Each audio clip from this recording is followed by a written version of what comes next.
ये बालक आया है, इसकी विचित्रता देखो। हम आरती तो करने खड़ेंगे, एक बार पूरी टीम को आशीर्वाद दे रहे हैं।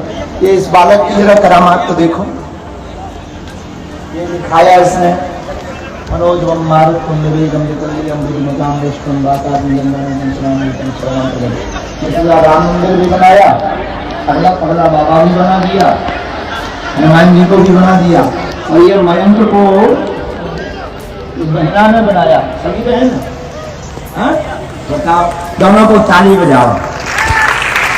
बताओ, मुंबई के भी युवा जाग रहे हैं, जोरदार ताली बजाकर इनको ताली बजाओ। इतनी पीड़ा उठाने की आवश्यकता नहीं है। मेरा प्यार बेटा, मैं किसी की नजर में नहीं कुछ करो। क्या देते हैं तुम्हें?